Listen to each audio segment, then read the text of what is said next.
À la suite des dons de l'esprit, aujourd'hui je voulais parler de la joie et de la douceur, de la bienveillance. Ces dons de l'esprit que l'on peut cultiver, évidemment on les reçoit comme une grâce, mais on peut les cultiver, on peut apprendre à avoir plus de joie, surtout à l'exprimer.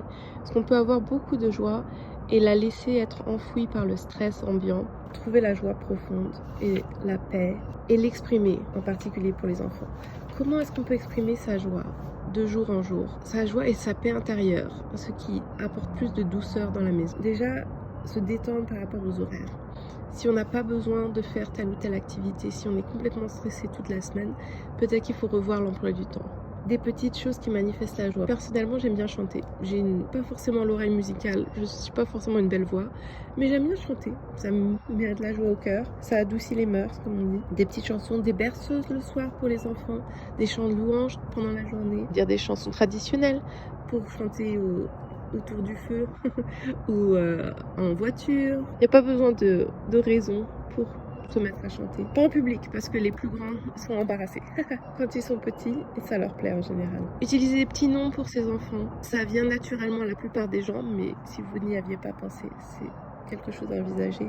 Sourire bien sûr, essayer d'avoir un visage avenant, de tourner sa bouche légèrement vers le haut comme un sourire au repos. Essayez d'y penser de temps en temps dans la journée et ça deviendra une habitude. Si notre visage est ouvert, ça invite à la discussion, ça invite à s'avancer. Alors que si on a le visage renfrogné, évidemment, ça fait porte de prison et ça donne pas du tout envie de s'approcher ou de commencer une discussion. Qu'est-ce qui ajoute de la joie? Chez nous, ça passe par la nourriture. J'aime faire des petits plats, des desserts, fêter les événements avec un plat spécial.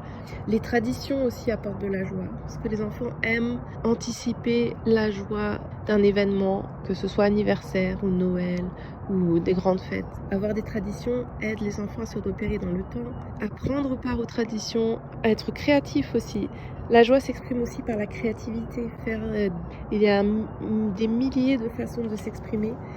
Et les enfants sont très réceptifs à l'art créatif. On peut jouer avec ses enfants, prendre un peu de temps pour jouer avec eux. C'est pas forcément aller passer l'après-midi à jouer au Playmobil, mais ça peut être prendre 5 minutes pour participer à leurs petites histoires. S'ils vous invitent, profitez-en. J'essaye maintenant, quand ils me demandent quelque chose, de le faire dans les 2 minutes. Si je suis en train d'éplucher les patates, je termine cette patate, je pose ma patate et je viens jouer avec eux. Parce que ça passe trop vite. Il faut profiter du moment et s'il vous invite à jouer, prenez 2 minutes. On n'est pas obligé d'y passer l'après-midi, mais allez dire « Ah oui, je viens faire la dînette et je bois une tasse de thé invisible et je repars. » Lire des histoires. Bon, je pense qu'on fera une liste un autre jour parce que c'est interminable. Mais il y a tellement de choses qui procurent de la joie.